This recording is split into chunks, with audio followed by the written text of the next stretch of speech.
ஒரு ஊரில் ஒரு நபர் குணத்தில் சிறந்தவர் மற்றும் தயால குணம் கொண்டவர். ஆனால் மிகவும் கோபக்காரர். கோபம் அவருக்கு வந்தால் அவர் அவரையே மறந்து விடுவார். அவர் என்ன செய்கிறார் என்று கடும் கோபத்தில் இருக்கும்போது அவருக்கே தெரியாது. ஒரு நாள் அவர் வசிக்கும் கிராமத்தில் ஒருவருடன் கடும் வாக்குவாதத்தில் ஈடுபட்டார். வாக்குவாதம் கடுமையாக முற்றியது. வாக்குவாதம் முற்றியதால் அந்த கிராமத்து நபர் கோபக்கார நபரை மிகவும் தரக்குறைவாக பேசினார். பொறுமை இழந்த அந்த கோபக்காரர் கிராமத்து வாசியை மிகவும் மூர்க்கமாக தாக்கினார். வாய்ப்பேச்சு கை கலப்பில் முடிந்தது. கோபக்காரர் பொறுமை இழந்து தன்னையே மறந்தார். தன் பின்னால் தன் மனைவி குழந்தைகள் பற்றி சிறிதளவும் யோசிக்கவில்லை. ஏதாவது விபரீதம் ஏற்பட்டால் தனக்கு பின்னால் தன் மனைவி குழந்தைகளை யார் காப்பாற்றுவார்கள் என்று. கோபக்காரர் கோபத்தின் உச்சியில் இருந்ததால் அப்போது கிராமத்துவாசியும் கோபக்காரரை கடினமாக தாக்கினார். அப்பொழுது அந்த கோபக்காரர் பக்கத்தில் இருந்த அந்த இரும்பு ஆயுதத்தை ஏந்தி கிராமத்துவாசியின் தலையில் தாக்கிவிட்டார். கிராமத்துவாசி இரத்த வெள்ளத்தில் சாய்ந்தார். ஆத்திரக்காரனுக்கு புத்தி மட்டு என்னும் பழமொழிக்கு இணங்க கோபக்காரருக்கு சிறிது நேரம் கழித்து சுயநினைவுக்கு வந்தார். அதற்குள் அந்த கிராமத்துவாசி பரிதாபமாக உயிரிழந்தார். கோபக்காரர் சிறையில் அடைக்கப்பட்டார். அவருக்கு ஆயுள் தண்டனை விதிக்கப்பட்டது நீதிமன்றத்தால். அவர் மனைவி குழந்தைகள் அனாதையானார். செல்வ செழிப்போடு இருந்த கோபக்காரரின் மனைவிக்கு கூலி வேலைக்கு போய் குழந்தைகளையும் தன்னையும் காப்பாற்றும் நிலைமைக்கு ஆளானார். நாளடைவில் சிறையில் அடைக்கப்பட்ட கோபக்காரர் நல்ல பழக்க வழக்கம் உடையவராக மாறியதால் அந்த அரசாங்கம் அவரை மன்னித்து ஆயுள் தண்டனையை ரத்து செய்து விடுவித்தார்.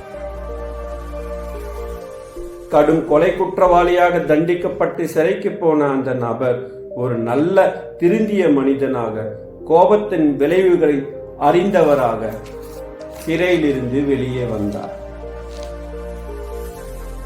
சிறைச்சாலை அவரை ஒரு சில வருடங்களில் அவரை ஒரு சீர்திருத்தவாதியாக மாற்றியது.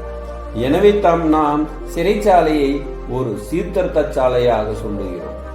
ஆனால் அந்த கோபக்காரரை சமூகம் ஏற்றுக்கொள்ளவில்லை. அவரை பழைய கடும் கொலை குற்றவாளியாகவே பார்த்தது. அவருடைய மனைவி குழந்தைகள் அவரை ஏற்றுக்கொள்ளவில்லை. அவரை ஒதுக்கினர்.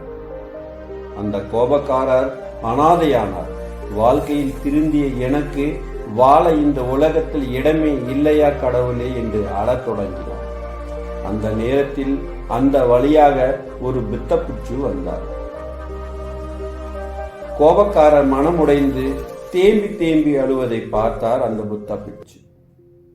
அந்த புத்தப்பிச்சு கோபக்காரரை பார்த்து புன்னகைத்தவாறே, இன்று மாலை கௌதம புத்தர பெருமானை சந்தியுங்கள், அவர் உங்களுக்கு வழி சொல்லுவார் என்று. அந்த கோபக்காரர் நபர் புத்த பெருமானை பார்க்க புத்த மடத்திற்கு சென்றார். அப்பொழுது அவர் நினைத்தார், தான் நேர்வழியில் சென்றார், அவரை அந்த மடத்திற்குள் அனுமதிக்க மாட்டார்கள். புத்த மடத்தின் பின்பக்கம் சென்று புத்த மடத்தின் மதில் சுவரை தாண்டி உள்ளே சென்று புத்தரை தரிசித்து விடலாம் என்று முடிவு செய்து அந்த கோபக்காரர் பின்பக்கம் இருந்த புத்த மடத்தின் மதில் சுவர் மீது ஏறி புத்த மடத்திற்குள் குதித்தார். அப்பொழுது புத்த சீடர்கள் அவரை பார்த்து விட்டார்கள். புத்த சீடர்கள் கோபக்கார நபரை பிடித்தார்கள். அவர் கைகளை கயிறால் கட்டினார்கள். அப்பொழுது அந்த புத்த சீடர்கள் கேட்டார்கள் அந்த கோபக்காரரிடம், நீ ஒரு பயங்கர கொலை குற்றவாளி, கொலைக்காரன், நீ எதற்கு வந்தாய் புத்த மடத்திற்குள் என்று. அதற்கு அந்த கோபக்காரர் கூறினார் அந்த புத்த சீடர்களிடம், தயவு செய்து நான் சொல்வதை கேளுங்கள். நான் இப்பொழுது திருந்திவிட்டேன்.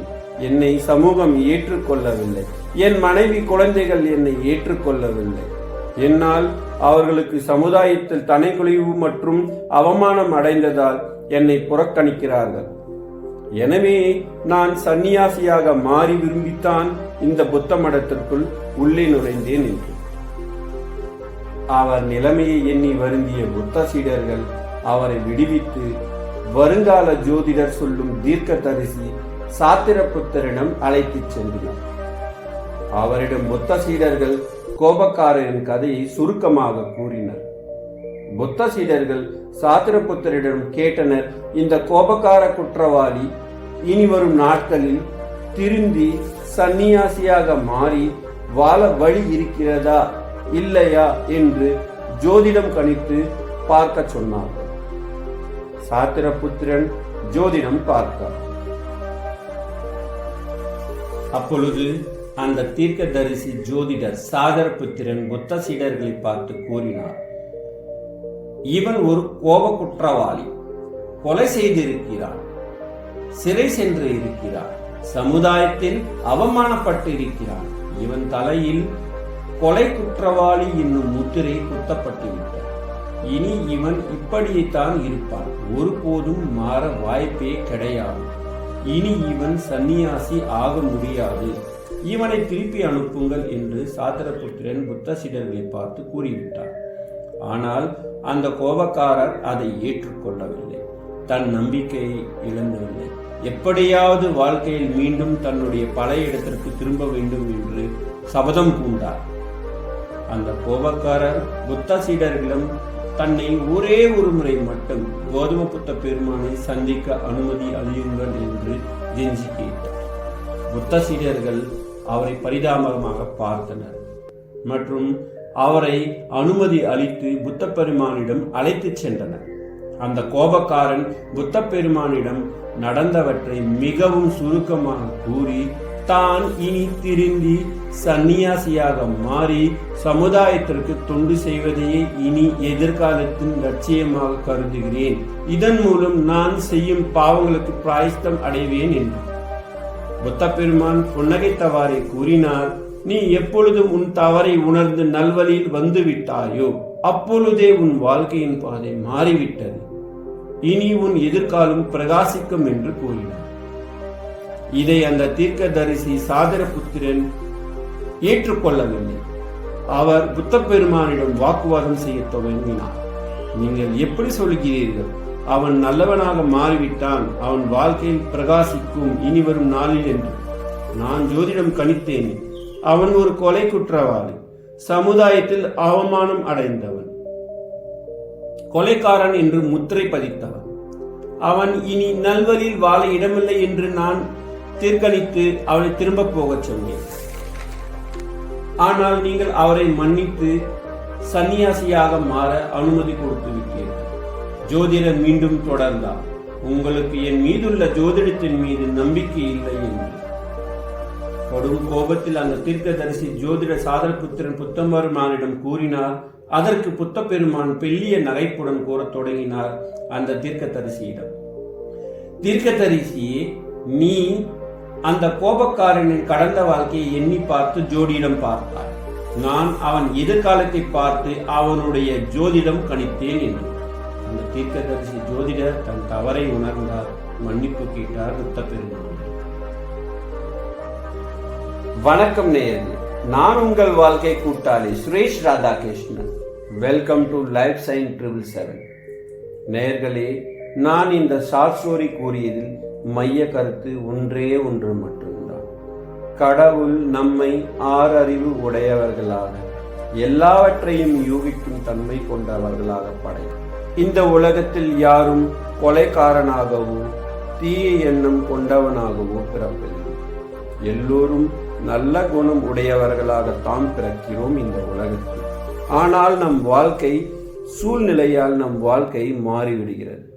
எனவே தான் நேயர்களே, சமுதாயத்தில் ஒருவன் எதிர்பாராத சூழ்நிலையில் கடும் குற்றவாளியாகவோ அல்லது ஏதோ ஒரு காரணத்தால் அவன் வாழ்க்கை சீரழிந்து பின்னர் அவன் தவறை உணர்ந்து திரும்பி வாழ நினைக்கும் போது அவனுக்கு உறுதுணையாக இருக்க வேண்டும்.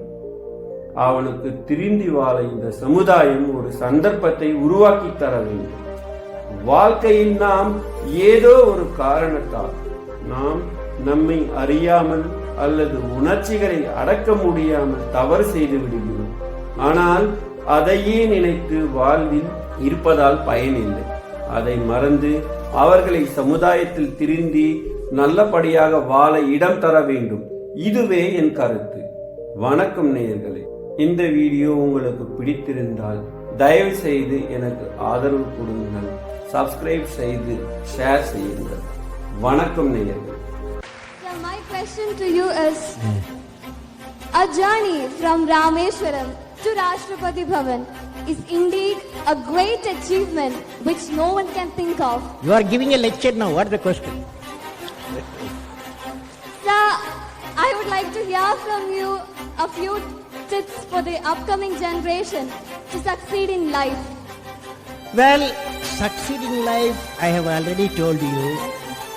You have to do 4 things, okay? Number 1, repeat with me. Number 1, you repeat. Number 1, Great aim. great aim. I will have great aim. I will have great aim. I will I will continuously acquire knowledge.